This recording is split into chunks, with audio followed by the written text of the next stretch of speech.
ओम शांति। 6 नवंबर 2024 के बाबा के महावाक्य। बाबा कहते, मीठे बच्चे, बाप की दृष्टि हद और बेहद से भी पार जाती है। तुम्हें भी हद माना सतयुग, बेहद माना कलयुग से पार जाना है। बाप की दृष्टि हद और बेहद से भी पार जाती है। तुम्हें भी हद, सतयुग, बेहद माना कलयुग से पार जाना है। प्रश्न, ऊंच से ऊंच ज्ञान रत्नों की धारणा किन बच्चों को होती है? ऊंच से ऊंच ज्ञान रत्नों की धारणा किन बच्चों को अच्छी होती है? उत्तर, जिनका बुद्धि योग एक बाप के साथ है, पवित्र बने हैं, उन्हें इन रत्नों की धारणा अच्छी होगी। इस ज्ञान के लिए शुद्ध बर्तन चाहिए, उल्टे सुल्टे संकल्प भी बंद हो जाने चाहिए। बाप के साथ योग लगाते लगाते बर्तन सोना बने, तब रत्न ठहर सके। ओम शांति। मीठे मीठे रूहानी बच्चों को रूहानी बाप बैठ रोज रोज समझाते हैं। ये तो समझाया है बच्चों को ज्ञान, भक्ति और वैराग्य का ये सृष्टि चक्कर बना हुआ है। बुद्धि में ये ज्ञान रहना चाहिए। तुम बच्चों को हद और बेहद से पार जाना है। बाप तो हद और बेहद से पार है, उनका भी अर्थ समझना चाहिए। रूहानी बाप बैठ समझाते हैं। ये भी टॉपिक समझानी है कि ज्ञान, भक्ति, पीछे है वैराग्य। ज्ञान को कहा जाता है दिन, जबकि नई दुनिया है उसमें ये भक्ति अज्ञान है ही नहीं, वह है हद की दुनिया, क्योंकि वहाँ बहुत थोड़े होते हैं। फिर आहिस्ते आहिस्ते वृद्धि होती है, आधा समय बाद भक्ति शुरू होती है। वहाँ संन्यास धर्म होता ही नहीं, संन्यास का त्याग होता ही नहीं है। फिर बाद में सृष्टि की वृद्धि होती है, ऊपर से आत्मा आती जाती है, यहाँ वृद्धि होती रहती है। हद से शुरू होती है, बेहद में जाती है। बाप की तो हद और बेहद से पार दृष्टि जाती है। जानते हैं हद में कितने थोड़े बच्चे होते हैं, फिर रावण राज्य में कितनी वृद्धि हो जाती है। अब तुमको हद और बेहद से पार जाना है। सचयुग में कितनी छोटी दुनिया है, वहाँ संन्यास व वैराग्य आदि होता ही नहीं। बाद में द्वापर से लेकर फिर और धर्म शुरू होते हैं। संन्यास धर्म भी होता, जो घर बार का संन्यास करते। सबको जानना तो चाहिए, उनको कहा जाता है हठ योग और हद का संन्यास। सिर्फ घर बार छोड़ जंगल में जाते हैं। द्वापर से भक्ति शुरू होती है, ज्ञान तो होता ही नहीं। ज्ञान माना सत्युग, त्रेता सुख। भक्ति माना अज्ञान और दुख। ये अच्छी रीति समझाना होता है। फिर दुख और सुख से पार जाना है, हद बेहद से पार। मनुष्य जांच करते हैं कहाँ तक समुंदर है, आसमान है, बहुत कोशिश करते हैं, परंतु अंत पा नहीं सकते। एरोप्लेन में जाते हैं, उसमें भी इतना तेल चाहिए जो फिर वापस भी लौट सके। बहुत दूर तक जाते हैं, परंतु बेहद में जा ही नहीं सकते, हद तक ही जाएंगे। तुम तो हद बेहद से पार जाते हो, अभी तुम समझ सकते हो। पहले नई दुनिया में हद है, बहुत थोड़े मनुष्य होते हैं, उसको सतयुग कहा जाता है। तुम बच्चों को रचना के आदि मध्यंत की नॉलेज होनी चाहिए। ये नॉलेज और कोई में है ही नहीं। तुमको समझाने वाला बाप है, जो बाप हद और बेहद से पार है, और कोई समझा ना सके। रचना के आदि मध्यंत का राज समझाते हैं, फिर कहते हैं इससे पार हो जाओ। वहाँ तो कुछ भी रहता नहीं, कितना भी दूर जाते हैं, आसमान ही आसमान है। इसको कहा जाता है हद बेहद से पार। कोई अंत पा नहीं सकते, कहेंगे बेअंत। बेअंत कहना तो सहज है, परंतु अंत का अर्थ समझना चाहिए। अभी तुमको बात समझ देते हैं। बाप कहते हैं, मैं हद को भी जानता हूँ, बेहद को भी जानता हूँ। तो बाप कहती, फलाने फलाने धर्म फलाने फलाने समय स्थापन हुए, दृष्टि जाती है सतयुग की हद की तरफ, फिर कलयुग के बेहद की तरफ, फिर हम पार चले जाएंगे। यहाँ कुछ नहीं है, सूर्य चांद के ऊपर हम जाते हैं, जहाँ हमारा शांतिधाम स्वीट होम है। यूँ सतयुग भी स्वीट होम है, वहाँ शांति भी है, तो राज्य भाग्य सुख भी है, दोनों ही हैं। घर जाएंगे तो वहाँ सिर्फ शांति होगी, सुख का नाम नहीं लेंगे। अभी तुम शांति भी स्थापन कर रहे हो और सुख शांति भी स्थापन कर रहे हो। वहाँ तो शांति भी है, सुख का राज्य भी है। मूल वतन में सुख की बात ही नहीं है। आधा कल्प तुम्हारा राज्य चलता है, फिर आधा कल्प के बाद रावण का राज्य आता है। अशांति है ही 5 विकारों से। 2500 वर्ष तुम राज्य करते हो, फिर 2500 वर्ष बाद रावण राज्य होता है। उन्होंने तो लाखों वर्ष लिख दिया है, एकदम जैसे बुद्धू बना दिया है। 5000 वर्ष के कल्प के लाखों वर्ष कह देना बुद्धूपना कहेंगे ना। जरा भी सभ्यता नहीं है। देवताओं में कितनी दैवी सभ्यता थी, वह अब असभ्यता हो पड़ी है। कुछ नहीं जानते, आश्रय गुण आ गए हैं। आगे तुम भी कुछ नहीं जानते थे। बाप कहते ये विकार दुख देते थे, ये दुखी बना देते, इसलिए उनको कहा जाता रावण संप्रदायक। दिखाया है राम ने बंदर की सेना ली। अब रामचंद्र त्रेता का, वहां फिर बंदर कहाँ से आए? और फिर कहते हैं राम की सीता चुराई गई। ऐसी बातें तो वहां होती नहीं है।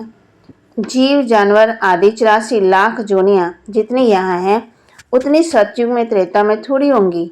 ये सारा बेहद का ड्रामा बाप बैठ समझाते हैं। बच्चों को बहुत दूरदर्शी बनना है। आगे तुमको कुछ भी पता नहीं था। मनुष्य होकर और नाटक को नहीं जानते थे।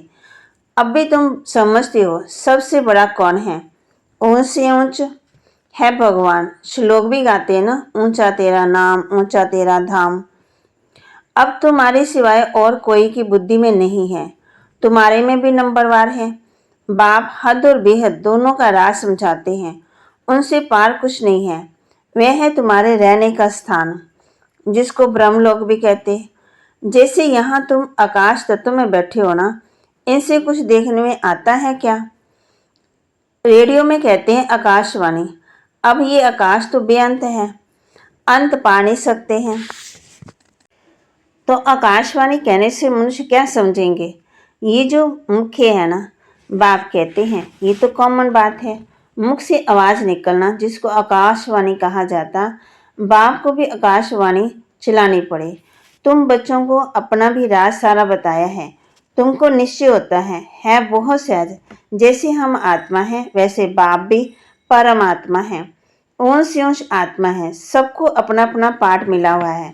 सबसे ऊंच से ऊंच भगवान, फिर प्रवृत्ति माला युगल मेरु, फिर नंबरवार माला देखो कितनी थोड़ी है। फिर सृष्टि बढ़ते बढ़ते कितनी बढ़ जाती है, कितने करोड़ दाने अर्थात आत्मा का माला। ये सब है पढ़ाई। बाप जो समझाते हैं उनको अचरित बुद्धि में धारण करो। झाड़ की डिटेल को तुम सुनते रहते हो। बीज ऊपर में है, ये वैरायटी झाड़ है। इनकी आयु कितनी है? झाड़ विधि को पाता रहता है, तो सारा बुद्धि में यही रहे कि सृष्टि रूपी कल्प वृक्ष आयु बिल्कुल एक्यूरेट है। 5000 वर्ष 1 सेकंड का भी फर्क नहीं हो सकता। तुम बच्चों की बुद्धि में है अब कितनी नॉलेज है। जो अच्छे मजबूत होंगे, मजबूत तब होंगे जब पवित्र हो। तो बाग है मजबूत तब होंगे जब पवित्र हों। इस नॉलेज की धारणा करने के लिए सोने का बर्तन चाहिए। फिर ऐसा सहज हो जाएगा जैसे बाबा के लिए सहज है। फिर तुमको भी कहेंगे मास्टर नॉलेजफुल। फिर नंबरवार पुरुषार्थ अनुसार माला का दाना बन जाएंगे। ऐसी सी बातें बाबा बिगड़ कोई समझा ना सके। ये आत्मा भी समझा रही है। बाप भी इस तन द्वारा ही समझाते हैं, ना कि देवताओं के शरीर से। बाप एक ही बार आकर के गुरु बनते हैं, फिर भी बाप को पाठ बजाना है। 5000 वर्ष के बाद आकर के पाठ बजाएंगे। बाप समझाते हैं ऊंच से ऊंच मैं हूँ। फिर है मेरू, जो आदि में महाराजा महारानी है। वह फिर जाकर अंत में आदि देव आदि देवी बनेंगे। ये सारा ज्ञान तुम्हारी बुद्धि में है। तुम कहाँ भी समझाओ तो वंडर खाएंगे। ये तो ठीक बताते हैं। मनुष्य सृष्टि का बीज रूप ही नॉलेजफुल है। उनके बिगड़ और कोई नॉलेज दे ही नहीं सकते हैं। ये सब बातें धारण करनी है, परंतु बच्चों को धारणा होती नहीं है बहुत सिंपल, कोई मुश्किलात नहीं है। एक तो याद की यात्रा चाहिए इसमें, जो फिर पवित्र बर्तन में रतन ठहरे। ये ऊंच से ऊंच रतन है।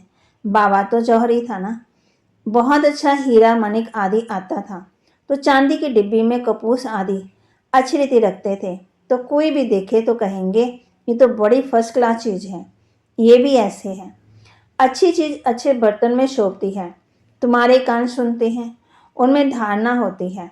पवित्र होगा, बुद्धि योग बाप से होगा तो धारणा अच्छी होगी, नहीं तो सब निकल जाएगा। आत्मा भी है कितनी छोटी, उनमें कितना अच्छा ज्ञान भरा हुआ है, कितना अच्छा शुद्ध बर्तन चाहिए। कोई संकल्प भी ना उठे, उल्टे सुलटे संकल्प सब बंद हो जाने चाहिए। सब तरह से बुद्धि योग हटाना है। मेरे साथ योग लगाते लगाते बर्तन सोना बना दो तो रतन ठहर सके, फिर दूसरों को दान करते रहेंगे। भारत को महादानी माना जाता है। वे धन दान तो बहुत करते हैं, परंतु ये है अविनाशी ज्ञान रत्नों का दान। देश आए जो कुछ है ना, वह सब छोड़कर एक के साथ बुद्धि का योग रहे। हम तो बाप के हैं, इसमें ही मेहनत लगती है। एम अब जब तो बाप बता सकते हैं। पुरुषार्थ करना बच्चों का काम है, तब ही इतना ऊंच पद पा सकेंगे। कोई भी उल्टा सुल्टा संकल्प या विकल्प ना आए। बाप ही नॉलेज का सागर है, हद बेहद से पार है। सब बैठ समझाते हैं, तुम समझते हो बाबा हमको देखते हैं, परंतु हम तो हद बेहद से भी पार ऊपर चला जाता हूँ। मैं रहने वाला भी वहाँ का हूँ। तुम भी हद बेहद से पार चले जाओ। संकल्प विकल्प कुछ भी ना आए, इसमें मेहनत चाहिए। गृहस्थ भार में रहते कमल फूल समान बनना है। बाप कहते हाथ काटे दिल यादे, कर्म करते हुए भी बाबा को याद करना है।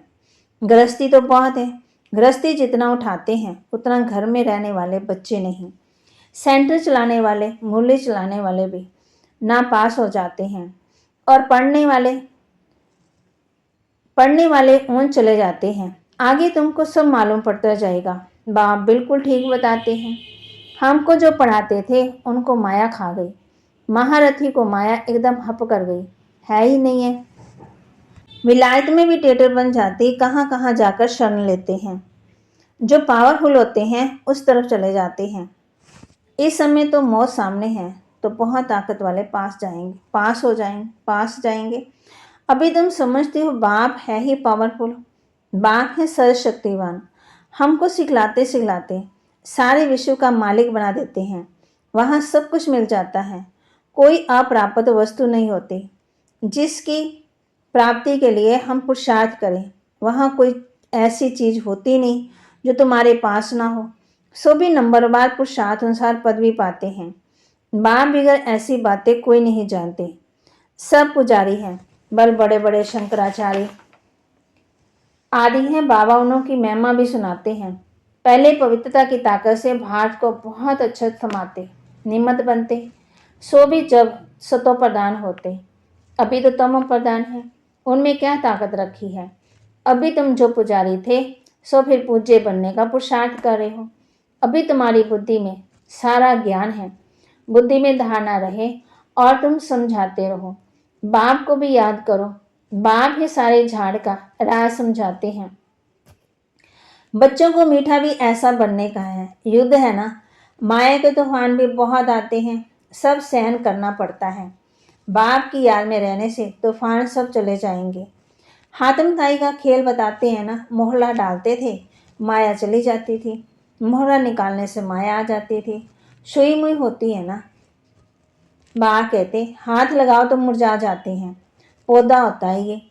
माया बड़ी तीखी है, इतना ऊंच पढ़ाई पढ़ते पढ़ते बैठे बैठे गिरा देती है।